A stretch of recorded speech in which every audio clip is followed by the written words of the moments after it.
Et bonsoir. Et si on faisait une petite redécouverte, je vous réexplique le principe en 2 mots. Jouer, c'est cher, mais jouer avec les jeux d'hier, ça va mieux, en tout cas. Aujourd'hui, du coup, je vous propose une petite chronique un peu rétro gaming, parce que le jeu que je présente aujourd'hui, il a 17 ans. Il a 17 ans, donc il est sorti en 2005, première claque. Il est sorti sur les consoles PlayStation 2, 360, PSP, PC.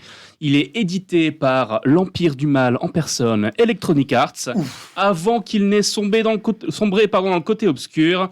Et je vous parle aujourd'hui de Star Wars Battlefront 2, premier du nom. Putain, le nombre d'heures que j'ai passé là-dessus. Exactement, c'est un jeu qui aura passionné ses joueurs, tout simplement. Donc, pour ceux qui ne connaissent pas, c'est un jeu de tir à la première personne et la troisième personne aussi, dans l'univers, évidemment, de Star Wars.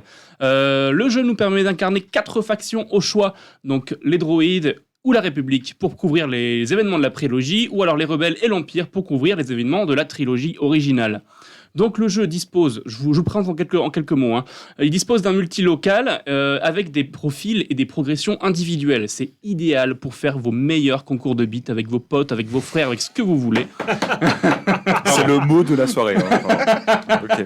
Et plus que ça, effectivement, des stats qui évoluent avec des bonus, etc. Ça donne vraiment envie de s'investir et ça vous offre des heures, comme disait Lazare, des heures et des heures de jeu en perspective. Alors chaque mode peut être joué en solo, en versus ou en coop, et ça, c'est formidable. Parlons justement des modes. Il y a les actions instantanées pour faire, vraiment vous prendre pour Rambo contre les IA, c'est incroyable. Le mode conquête galactique dans lequel vous pourrez vous montrer vos gros cerveaux avec une fin alternative par faction, et ça, pour les fans de lore de Star Wars, c'est incroyable. Juste imaginez ce qui se serait passé si jamais les droïdes avaient réussi à gagner contre la République, etc. Bref, personnellement, moi, c'est ma cam, complètement. Et pour encore une fois les fans de lore, vous pouvez vous plonger dans la campagne qui couvre du coup les événements de la 501e. Un bataillon de clones qui prend sa naissance dans la guerre des clones et qu'on va suivre jusqu'à l'avènement de l'Empire. Alors, justement, c'est l'un des jeux qui est resté canon, malgré les années, malgré l'arrivée de la post-logie, que je continuerai à défendre, malheureusement. Je continuerai à défendre la post-logie. Mais voilà, du coup, le jeu est resté canon, et plus que ça, il est creusé dans les séries aussi qui sont canons, comme par exemple The Clone Wars, où on découvre un peu plus sur la 501e, à savoir que la 501e est le bataillon de Anakin Skywalker. En tout cas, il est sous les ordres d'Anakin Skywalker, qu'on connaît plus sous le nom de Dark Vador, évidemment. Non ? Oh, le spoil. Ah merde, spoil. En bref, parce que vous aimez peut-être l'époque des multilocales, de ces après-midi qu'on a pu passer à jouer sur un canapé avec les frangins, avec les copains, ou alors parce que simplement vous aimez revivre des histoires des héros invisibles de Star Wars, à savoir les clones, les rebelles, les droïdes, etc., enfin ceux qu'on ne voit jamais, qui ne sont pas des Jedi, Star Wars Battlefront 2 vous proposera de vous replonger décidément dans un Star Wars... Je vais recommencer. Star Wars Battlefront, ça va bien se passer. Vous propose de vous replonger dans un Star Wars old school. Alors, personnellement, je suis vraiment pas partisan du c'était mieux avant. C'est pas du tout mon credo, mais avec le Battlefront 2 qui a pris sa place, qui est sorti plus récemment, avec les problèmes de lootbox, avec les problèmes de la politique du jeu qui veut absolument faire du jeu multi et renier les jeux solo. On a vu qu'il s'était trompé d'ailleurs avec la sortie de Fallen Order notamment. Bref, avec tout ça, moi je vous pose une question. Est-ce que ça vous ferait pas du bien de vous replonger dans un jeu sorti il y a bien longtemps, dans une galaxie lointaine, très lointaine ? Merci beaucoup. Bravo. Merci. Bravo. Alors moi j'ai 2 questions. Dis-moi. Qu'est-ce que tu définis comme la post-logie du coup ? C'est 7, 8, 9 ? 7, 8, 9. Ouais. Ok, bon, là, jusque-là j'ai pas trop de questions. Par contre tu dis toujours canon, le jeu il est vieux, hein. Je dis, et puis si canon que ça, hein.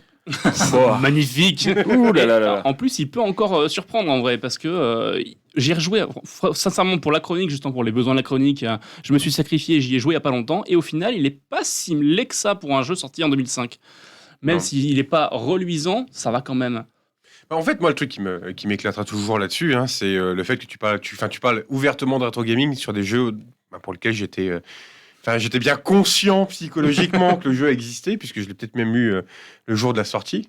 Bon, ce qui n'est pas le cas de Battlegrounds 2, mais c'est quand même... Moi c'est un truc qui m'éclate. C'est vraiment de se dire, le jeu, il a 20 ans, c'est du rétro gaming.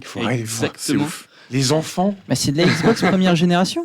La Xbox première génération, mine de rien, on s'en rend pas compte, mais c'est quoi? C'est la PS2, Exactement. c'est maintenant. Ah, mais c'était hier. Le jeu, il Non, a mais 17 pour ans. toi, Tes c'était souvenirs, hier. c'était hier. Il faut vieillir. Regarde, il y a bien. Moi, Regarde, ils dans- ont bien refait les GTA. Moi, dans mes souvenirs, GoldenEye 64, c'était la semaine dernière, mais bon, faut bien. Du coup, vous commencez un peu à comprendre que moi, l'idée justement, c'est de voir un petit peu ces jeux qui sont considérés comme du rétro gaming, parce que ça a quand même plus de 15 piges, mais effectivement, parce que pour moi aussi, ça me paraît comme étant hier. Je suis pas extrêmement vieux, mais effectivement, ce sont des jeux j'y jouais quand j'étais gamin quand même. Mhm. Et c'est ça qui est fou. Petite définition, on parle de canon, il y a une blague sur le canon. Le canon, c'est quelque chose qui suit Continuité. Exactement.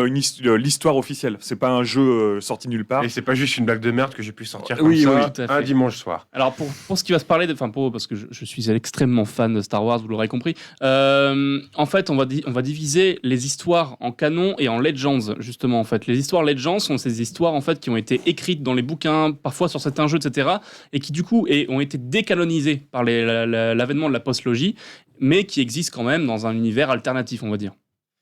Alors, moi, il y a. Justement, on parle de Star Wars, là. Moi, il y a. Je me souviens qu'il était sorti. C'était. Je sais plus quelle édition avait fait ça. Il y avait les dossiers secrets de Star Wars. C'était sous forme de fiches que tu pouvais avoir chaque semaine. Et ça a duré des années et des années. Mon frangin a réussi à toutes les avoir. Ça tient dans 5 classeurs grand format, tu sais. Oh, ça 5 m'étonne pas. classeurs de bâtards. Et je me souviens avoir vu ça. Et tu fais, ah ouais, non, mais les gars. Alors. Comment ils ont fait pour créer tout ça? C'est plutôt simple, je pense qu'il y a un type avec une plume derrière ou alors avec un bon PC qui s'est amusé à écrire tout le lore. Et moi, ça m'effare aussi. Enfin, ce qui m'étonne, c'est qu'on arrive encore à construire quelque chose autour de Star Wars. Ah, mais l'univers étendu, t'es pas prêt, hein. Ah non, Attention, non, il y a c'est- des alphabets complets, hein. Genre, si tu sais pas parler mandalorien, si tu sais pas lire l'intergalactique, c'est. Il y a paumé, vraiment oui. des trucs. T'es paumé Et complètement. justement, tout à l'heure, on parlait un petit peu il n'y a plus de création, il y a plus que des remasters, etc., des spin-offs. Moi, justement, je suis en train vraiment, en ce moment, de mater les séries animées, etc., de Clone Wars, en train de me mater aussi, du coup, il y a Bad Batch qui arrive, Rebels, etc. Et justement, je viens juste de finir la saison 2 de The Mandalorian, et on n'imagine pas la richesse de cet univers. C'est fou, en fait. Tout peut être raconté. C'est une galaxie entière avec des événements qui se passent, certes, mais du coup, on vient se caler entre 2 événements, entre 2 films importants. Et la multitude d'histoires qu'on peut raconter, c'est juste formidable.